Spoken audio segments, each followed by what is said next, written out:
मित्रांनो, कमळी या मालिकेच्या आजच्या भागामध्ये अगदी मनपूर्वक मी तुमचं स्वागत करते। आजच्या भागामध्ये कमळी मात्र आता सरोजला सर्व काही विचारत आहे। तेव्हा आता सरोज सगळं काही सांगत आहे, कारण माझी कमळी खूप छोटी होती आणि आबा आणि आम्ही सगळेजण खूप मजेत होतो।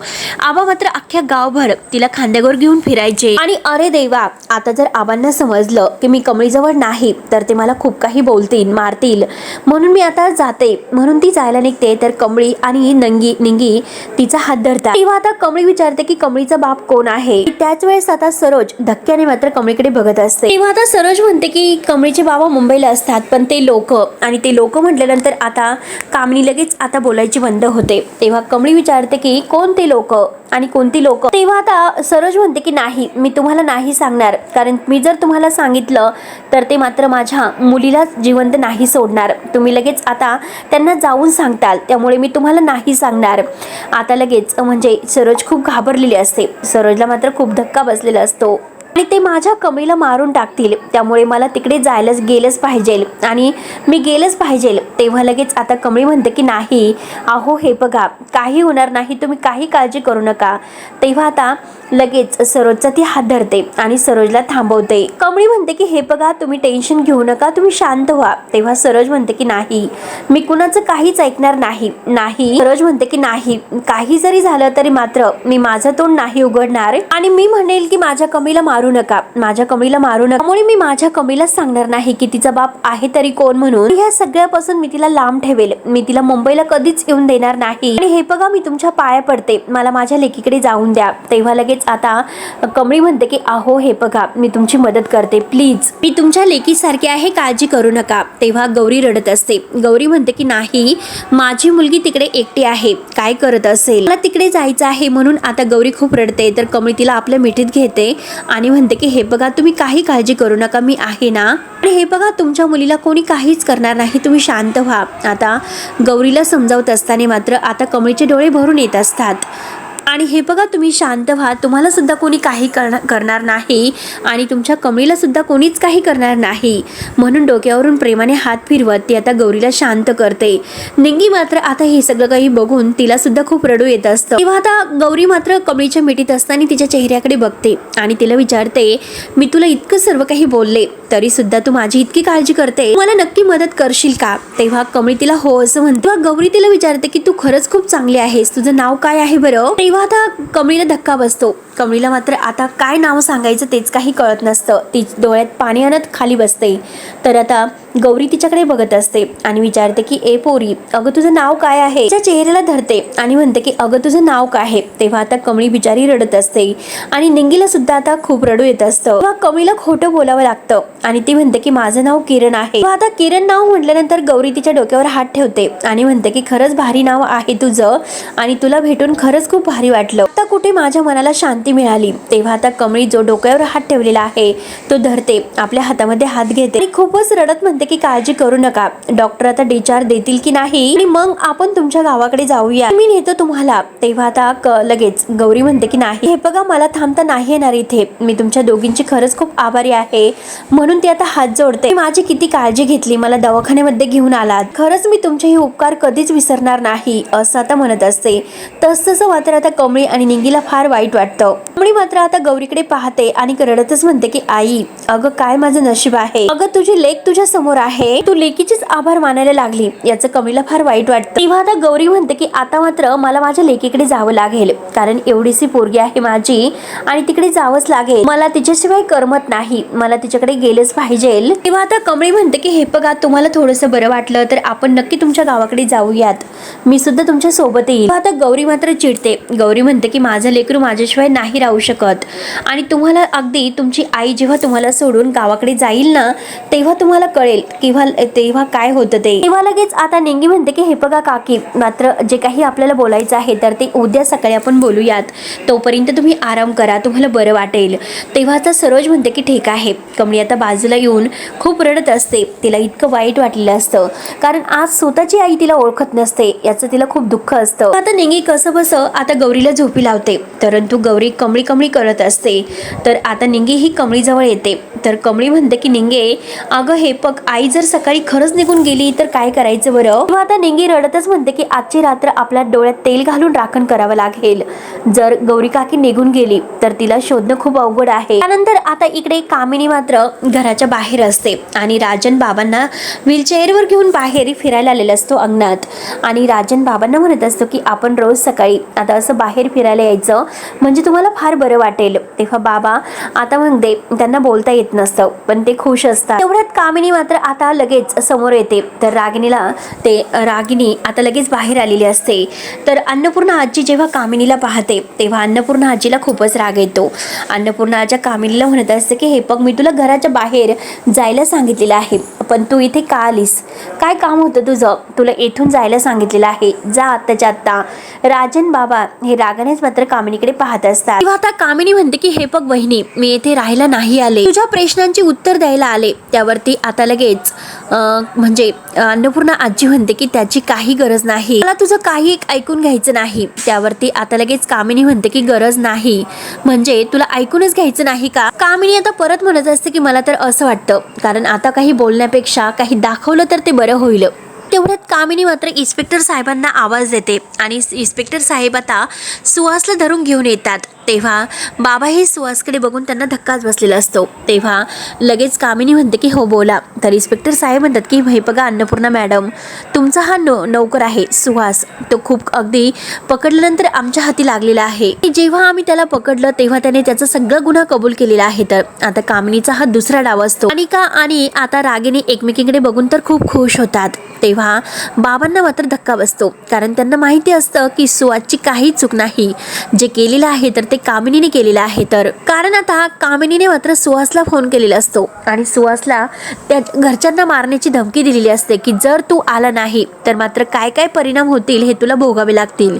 म्हणून शेवटी आता सुहासला हे सगळं कबूल करण्यासाठी यावंच लागतं. पण सुहास खूप घाबरलेला असतो आणि आता मात्र तो कामिनीला अगदी सोडवण्यासाठी तेथे आलेला असतो आणि सगळा गुन्हा तो आता कबूल करतो. आणि शेवटी मात्र आता जर तू आलास तर तुझ्या फॅमिलीला आणि तुला पैसे मिळतील असं तिने मात्र सुहासला सांगितलेलं असतं. सुहासला मात्र भीती वाटते आणि शेवटी तो यायला तयार होतो आणि सगळा गुन्हा स्वतःवर घेतो. तेव्हा आता लगेच अन्नपूर्णा आजी विचारते की सुहास माझ्याकडे बघ आणि सगळं काही खरं खरं सांग.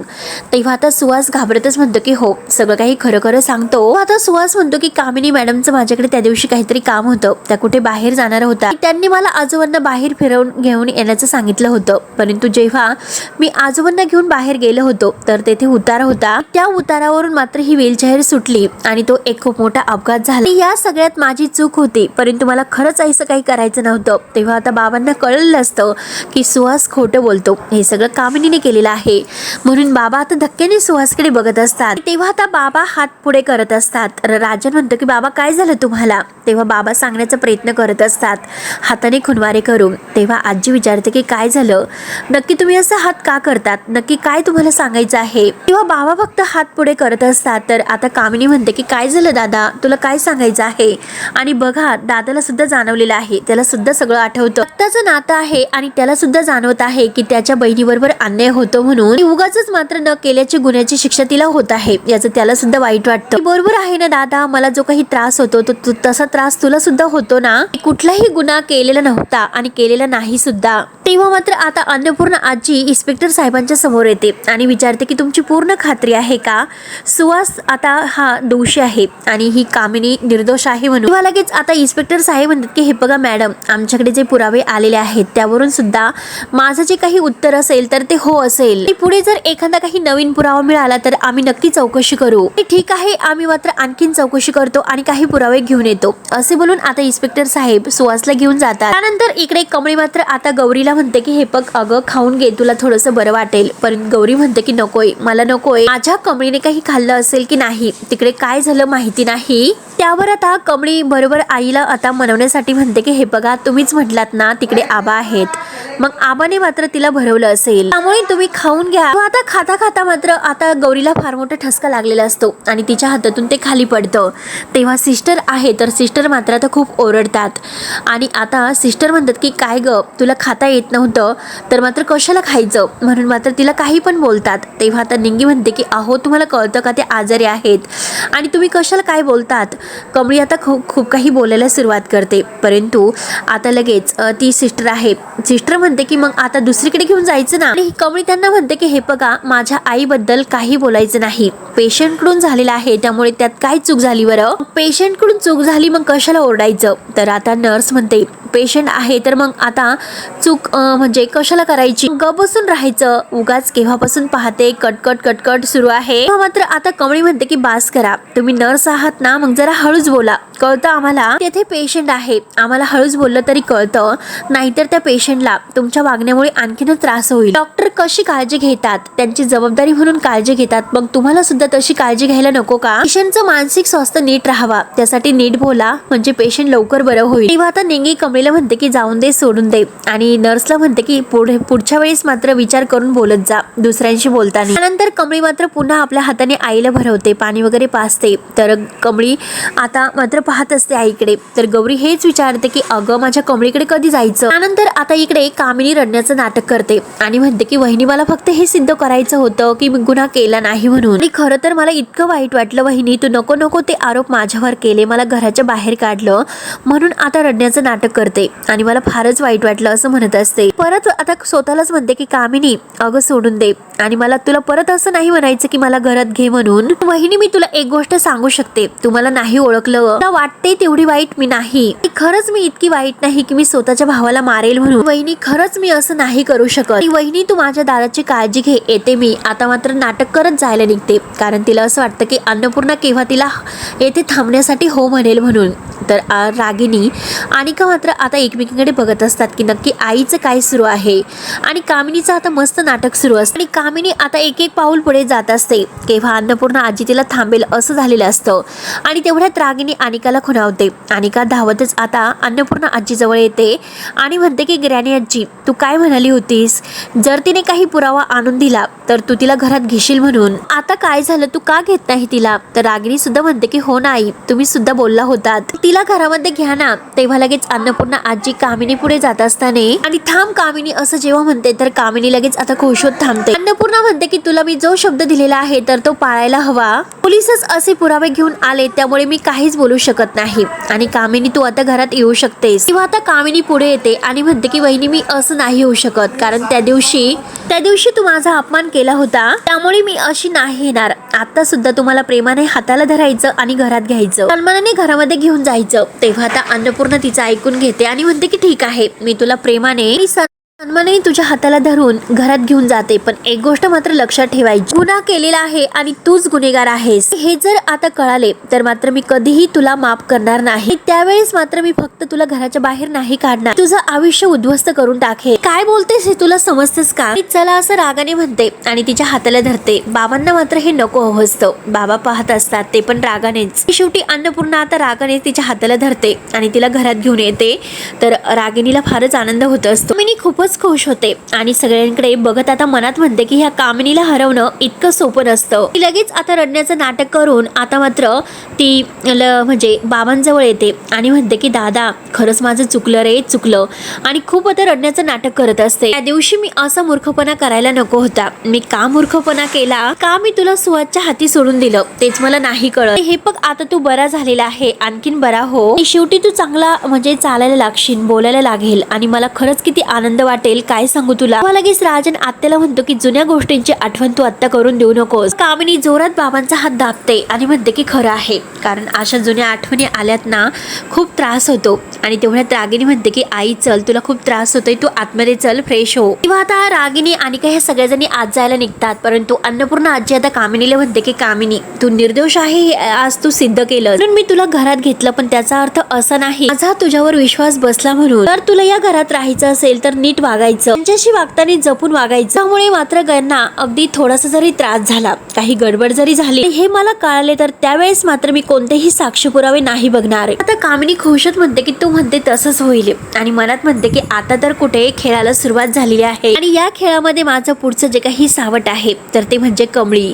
त्यानंतर आता इकडे कमळी मात्र म्हणजे ती म्हणते की आता या पुढचं माझं जे काही टार्गेट असेल, मला आईला बरं करायचं आणि माझा बाप कोण आहे ते शोधून काढायचं. आता ऋषी म्हणतो की अगदी बरोबर, आणि तुझ्या आई आबांनी जे काही स्वप्न बघितलेलं आहे तर ते सुद्धा पूर्ण करूया. साहेबा आता विचारतो की आई बरी आहे का. तेव्हा लगेच बसलेली आहे की तिला सगळं काही आता आठवतं आणि गावाला जायचं आहे. आणि आता साहेबा म्हणतो की हे मात्र खरं आहे, माणूस सगळं काही विसरू शकतं परंतु आता स्वतःचं कुटुंब स्वतःचं घर कधीच आता विसरू शकत नाही. ऋषीला मात्र आता ते सगळं काही आठवतं जेव्हा नयनतारा त्याला आता घराचे दरवाजे बंद होतील हे सांगत असते. तर ऋषी हे सगळं काही आठवण म्हणतो मनामध्ये, कारण काकू हे बघा तुम्हाला तुमचं जे काही आहे ते सगळं मी मिळवून देईल. मित्रांनो, हा भाग येथे संपतो. पुढे नक्की काय होणार आहे हे बघायला विसरू नका. तोपर्यंत धन्यवाद.